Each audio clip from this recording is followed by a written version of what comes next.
Join me as I dive deep into the mysterious world of skinwalkers and see if I can uncover the truth behind this legendary creature. In the heart of Navajo country, there's a legend that's been whispered about for generations, a creature so sinister, so chilling, that it's become the stuff of nightmares. They're known as skinwalkers, and they're said to roam the desert landscapes of the American Southwest, striking fear into the hearts of all who cross their path. From their origins in Navajo culture to their portrayal in popular media, the skinwalker has become a symbol of horror and fascination. Many people dismiss the skinwalker as nothing more than a myth, a figment of the imagination born from ancient superstition and fear. It's easy to see why, after all, there's no concrete evidence to prove their existence. Bodies to autopsy, no credible witnesses to come forward. But for every skeptic, there's a believer who'll tell you that they've seen things that can't be explained, experienced things that defy logic and reason. The debate rages on, with some claiming that the skinwalker is a mere legend, metaphor for the darker aspects of human nature. Others believe it's a manifestation of ancient powers, a creature born from the very fabric of Native American folklore. So, where does the truth lie? Is the skinwalker a real entity, or is it just a product of our collective imagination? In the world of folk horror, the skinwalker is a staple, a creature that embodies the fears and anxieties of a community. But what about in the real world? There are witnesses who've come face to face with this creature, who've lived to tell the tale. The answer is yes, and their stories are both chilling and fascinating. One of the most compelling accounts comes from a rancher in rural Arizona, who claims to have seen a skinwalker lurking in the shadows of his property. He describes it as a tall, imposing figure with eyes that glow like embers in the dark. According to him, the creature was capable of manipulating the environment, creating illusions and hallucinations that left him questioning his own sanity. Modern sightings are often shrouded in mystery, with witnesses reluctant to come forward due to fear of ridicule or persecution. But what's striking is that many of these accounts share a common thread. The skinwalker is often associated with livestock mutilations, strange marks on the ground, and an aura of fear that lingers long after it's gone. In many Native American cultures, the skinwalker is seen as a harbinger of doom, a creature that brings death and destruction wherever it goes. It's said to have the power to disguise itself as a family member or friend, luring its victims into a false sense of security before striking. The lore surrounding the skinwalker is rich and complex, full of symbolism and metaphor that speaks to the deeper fears of humanity. An eyewitness account that still sends shivers down my spine is that of a young Navajo woman who claims to have seen a skinwalker lurking in the woods near her family's hogan. She describes it as a figure in a long coat with eyes that burn like hot coals. According to her, the creature was surrounded by an aura of darkness, as if it was drawing the very life force out of the trees and plants around it. As I delve deeper into the world of skinwalkers, I'm struck by the sheer range of emotions and reactions they evoke. From fear and anxiety to fascination and awe, the skinwalker is a creature that taps into our deepest primal fears. But what's the truth behind this legend? Is it a creature born from ancient superstition, or is there something more to it? In conclusion, the skinwalker remains a mystery, a creature that continues to captivate and terrify us in equal measure. Whether you believe it's a product of Native American folklore or a real entity that roams the deserts of the Southwest, one thing's for sure, the skinwalker has left an indelible mark on our collective imagination. Thanks for joining me on this journey into the heart of the skinwalker legend. If you've got a skinwalker story or experience you'd like to share, let me know in the comments below. And if you're new here, consider subscribing for more videos on urban legends and mysterious creatures. Part 1, The First Sign. The night began like any other. I had set out for my cousin's ranch deep in the Arizona desert, a place so remote that the nearest town was nearly an hour away. The landscape stretched endlessly, punctuated only by twisted Joshua trees and red sandstone cliffs silhouetted against a darkening sky. The Navajo Nation was a place of mystery and tradition, and though I had spent countless summers here, that evening felt different. There was a weight in the air, thick and unsettling, as though the desert itself was holding its breath. My uncle had warned me countless times about strange happenings around these parts, but I'd always dismissed it as tales meant to keep me cautious. He'd tell stories of odd noises at night, shadows that seemed to move when no one was looking, Animals found mutilated in ways that defied logic. If you ever see something that doesn't feel right, he'd say, "Don't look too long. Turn away. You don't want it to notice you." At the time, I had laughed it off as superstition. But tonight, his words echoed through my mind as the shadows grew longer. I arrived at the ranch just after dusk. My cousin Leo was already outside setting up the fire pit. I noticed his gaze was distant and his usual chatter was absent. He seemed distracted, glancing over his shoulder now and then as if expecting something to emerge from the darkness. "You all right?" I asked, trying to break the tension. He just shrugged. "I don't know, man. Something's been off around here. The animals are restless. And last night, I thought I heard something." He trailed off, looking out into the blackness beyond the ranch, where the desert stretched infinitely under the heavy, starless sky. We sat around the fire, swapping stories to ease our nerves. The flames danced, casting long shadows that played tricks on my mind. But soon, even our laughter couldn't shake the creeping dread. The air grew colder and an uneasy silence settled over us. The sounds of the night crickets, rustling leaves, distant howls had all faded, leaving an oppressive quiet that seemed to press in from all sides. Then, just beyond the edge of the firelight, something moved. First, it was just a flicker in my peripheral vision, a shadow among shadows. But as I squinted into the darkness, I saw a figure standing just at the border of the light. Tall, with a hunched posture and limbs that seemed too long, too thin. Its eyes glowed a deep, unsettling red like embers smoldering in the night.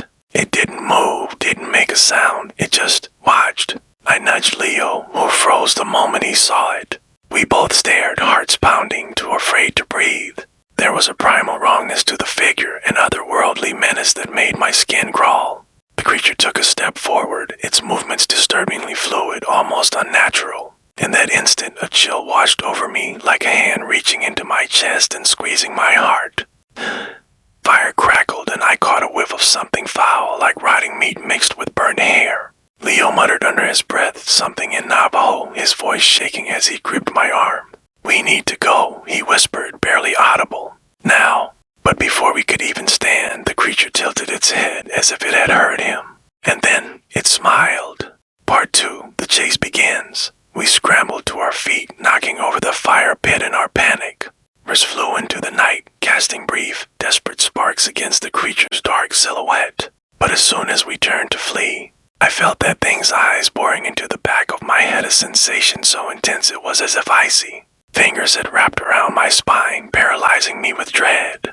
Leo grabbed my arm, pulling me with more force than I thought he had. We stumbled toward the ranch house, our steps frantic and uneven on the rocky ground. Behind us, I could hear the crunch of sand and gravel as it began to move, each step in perfect rhythm with ours. But it wasn't running, no, it was pacing itself as if savoring the chase, like it knew we couldn't escape. We burst through the door and slammed it shut, pushing furniture against it in a makeshift barricade. The house was small, a simple one-story structure with barely any windows.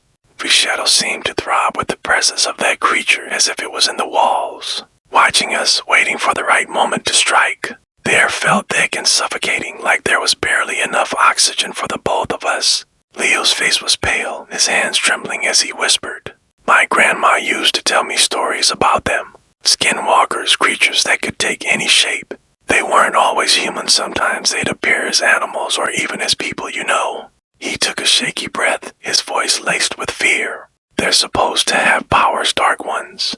Illusions, deception, maybe even control. As if in response to his words, a soft scratching sound started from the other side of the door. It was slow, deliberate, like claws dragging over wood, inch by inch. Then came a low, rumbling growl that didn't sound human, but not quite like any animal either. The sound seeped into the room, vibrating through the walls, making every hair on my body stand on end.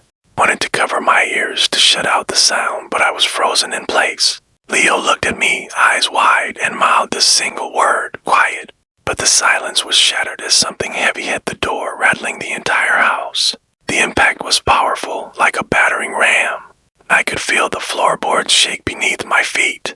We backed away, retreating to the farthest corner of the room. Leo pulled out his hunting knife, though the look in his eyes told me he knew it wouldn't be enough.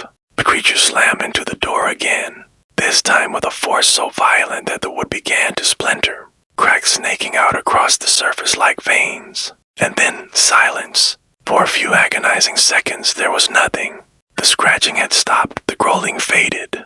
All that remained was the relentless pounding of our hearts, and the silence pressing in from all sides. I dared to take a breath, glancing at Leo, who gave a shaky nod, as if to reassure me that we might have scared it off.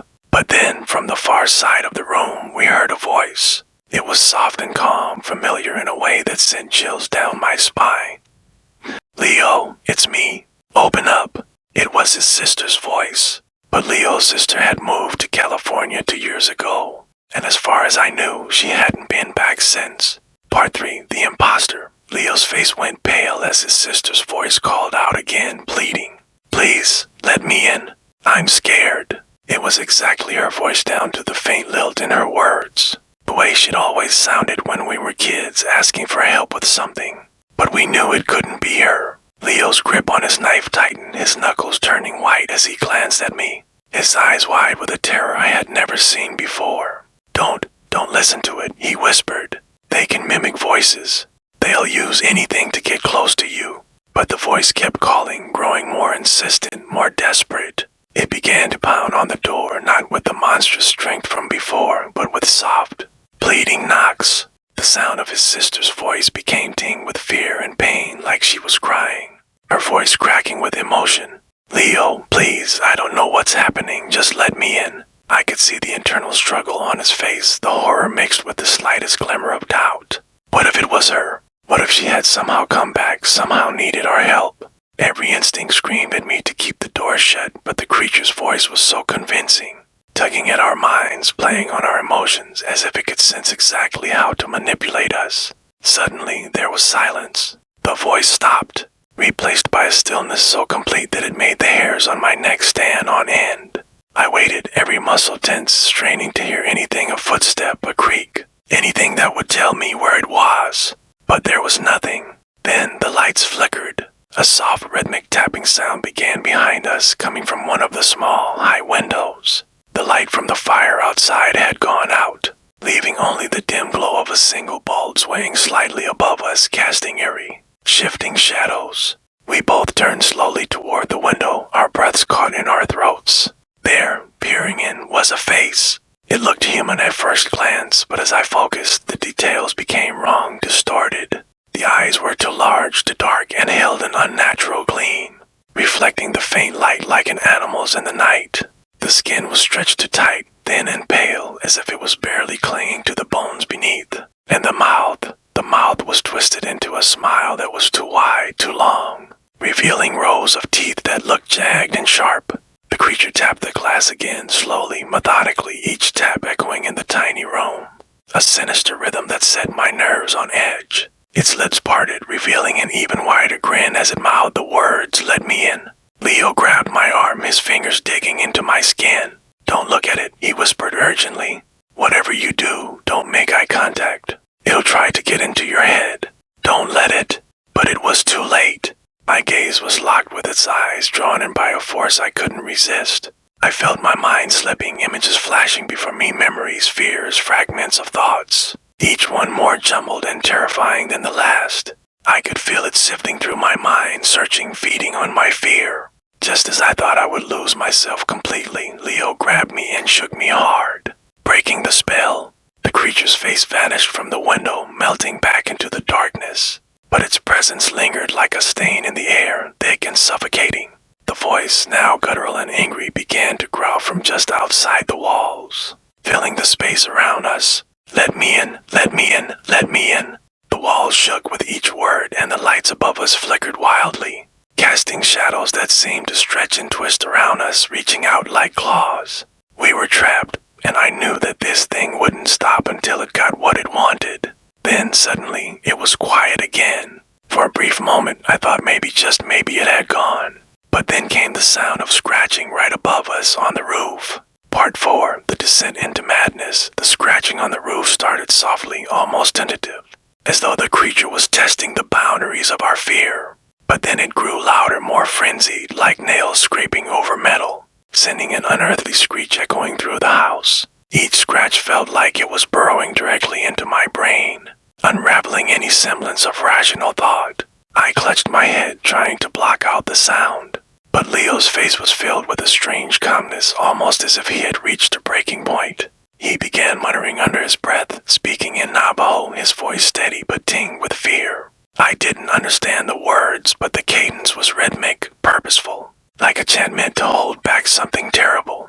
Outside, the creature's growling grew louder, and suddenly the windows started to fog up, a dark, oily mist seeping through the cracks around the door and window frames. It wasn't smoke, it was something colder, denser, as if it had a life of its own. The air thickened, carrying a smell so foul it was nauseating, and I gagged, fighting to keep my stomach from turning. And then, just when I thought things couldn't get worse, I heard a sound that froze my blood. Footsteps. Heavy, deliberate footsteps coming down the hallway inside the house. Leo's chant faltered, his face twisting in terror. "It's in the house," he whispered, the words barely escaping his lips. The footsteps drew closer, each one echoing off the narrow walls, the sound bouncing around us until it felt like it was coming from every direction at once. Wanted to scream, to run, to do anything other than stand there paralyzed. But my body refused to move. It felt as if the creature's presence was seeping into me, wrapping around my mind and rooting me to the spot. The footsteps stopped right outside the room we were hiding in. Then silence. I felt a trickle of sweat slide down my spine, cold as ice. Leo's hand tightened around the knife, his knuckles white, his breath coming in shallow gasps. We both stared at the door, waiting, listening, every second stretching into eternity. A faint scratching began on the door, soft at first, like fingertips brushing against the wood. Then it grew louder, more insistent, the sound morphing into the same unholy screech we'd heard on the roof. I could feel it vibrating through the floorboards, rattling the walls, pressing down on us like an invisible weight. And then the door handle began to turn. I gasped, my heart pounding so hard I thought it would burst from my chest. The handle turned slowly, almost lazily, as if the creature was toying with us, savoring every second of our terror. In a single fluid motion, the door swung open, but instead of the creature, we saw nothing. The hallway was empty, shrouded in darkness. Then, without warning, something lunged at us from the shadows. It moved so fast I barely saw it, a blur of limbs and teeth and eyes that glowed with a feral, burning rage. I stumbled backward, feeling claws slash across my arm, a hot, searing pain that made me cry out. Leo grabbed my shoulder, pulling me back as the thing recoiled, disappearing once more into the darkness. My arm throbbed, and I looked down, expecting to see blood, but instead, there was something far worse. Black mark had formed on my skin, twisted and unnatural, like a bruise, but darker, as if it was spreading under the surface, veins crawling outward from the point of contact. "It marked you," Leo whispered, his voice trembling. "That's how it finds its prey. No matter where you go, it'll follow." We had no time to process his words. The scratching, the growling, the mocking. Distorted voice began to close in on us from every direction, surrounding us, pressing in. We backed into the corner, Leo gripping the knife, me clutching my throbbing arm. Both of us realizing that we were running out of options. I could feel the walls closing in, the room growing darker, as though the creature was bending reality itself, warping our senses, trapping us in its nightmare. The air grew colder, each breath I took tasting like decay, and the lights above flickered again, dimming until only a faint, ghostly glow remained. And then I heard it whisper my name as if it was right next to me, its voice filled with a chilling, mocking glee. Part 5, the final stand, hearing my name in that voice low, gravelly. Oozing malice sent a shudder through me so powerful, I thought my bones might splinter. Preacher's laughter echoed through the room, seeping into every corner, slipping under my skin, making my mind spin with dread. Leo gripped my shoulder, shaking me back to my senses, his eyes wide but focused. "We can't stay here," he whispered, voice hoarse. "If it's marked you, we have to break the connection. It'll hunt you down otherwise." "But how?" I stammered, my voice barely holding together. My arm throbbed where the dark mark had spread, the veins pulsing with something cold and sickening. I could almost feel the creature's presence within me, like it was feeding on my fear. "There's a ceremony," Leo muttered, looking at me with a desperation I'd never seen. "It's ancient, dangerous. My grandmother taught it to me. but it's only supposed to be done by someone with the proper training. Still, it's our only chance. The scratching and scraping grew louder, more insistent, as if the creature knew we were planning something. Shadows began to stretch and writhe across the walls, twisting into shapes that seemed to leer at us, reaching out with skeletal fingers. We didn't have much time. Without another word, Leo pulled me to the center of the room, where he quickly scratched a circle into the dusty wooden floor with the tip of his knife, muttering words in Navajo under his breath. I couldn't understand them, but I could feel their weight, like the words themselves held power, anchoring us in place as the creature's presence closed in. The lights flickered, dimming until we were shrouded in a faint, sickly glow. I closed my eyes, focusing on Leo's voice, letting it drown out the scraping, the growling, the sinister whispers that seemed to echo inside my own mind. He spoke faster, his voice rising in urgency, the words blending together as he called upon something ancient, something powerful. But the creature didn't like it. The room filled with a sudden, deafening screech, a sound so piercing I thought my eardrums might burst. Shadows thickened round us, swirling like a storm. I could feel the creature pressing against the edge of the circle, a dark, menacing force clawing to get in. "Don't break the circle," Leo warned, his voice barely audible over the din. "No matter what you see, no matter what happens, do not leave this circle." Temperature dropped, and I could see my breath misting in the air. The shadows writhed, taking on shapes, faces twisted in anguish, hands reaching out, eyes that glowed red with a hunger that felt bottomless. They stared at me, each one seeming to bear a message of torment, suffering beyond anything I could comprehend. And then, from the darkness, I saw my own face staring back at me. It was twisted, gaunt, the skin stretched thin, the eyes empty and lifeless. It smiled a hollow, joyless grin that sent a chill through my soul. "Why fight?" it whispered in a voice that was both mine and something else. "You're marked. You'll never escape me." I felt myself weakening, a pull from deep within urging me to step out of the circle, to let go. It was like a siren song, comforting and seductive, promising release from the fear, the pain, the unending terror that had gripped me. But just as my foot inched forward, Leo's voice rang out, sharper and more powerful than ever, yanking me back to reality. The shadows writhed in agony, the creature's face contorting with rage. I knew Leo was reaching the climax of the ceremony. I clutched my arm, feeling the cold, pulsing mark begin to burn, the black veins receding slowly, almost painfully, as if they were being torn from my skin. The creature let out a final, bone-chilling scream, its voice filled with rage and despair, a sound that echoed through the walls, reverberating through my skull. The lights flickered one last time, and then, with a deafening silence, they went out. When I opened my eyes, the room was dark. The air was thick with the scent of burnt wood and something bitter, metallic. The shadows were gone, and the silence felt almost peaceful. I looked down at my arm. The mark had faded, leaving only a faint scar. Leo slumped to the floor, exhausted but alive. He looked at me, a weak smile breaking through his weary face. "It worked, but we need to leave. Now." We didn't wait. We stumbled out of the house, leaving the dark and twisted memories of that night behind. We never spoke about what happened again, not to each other, not to anyone.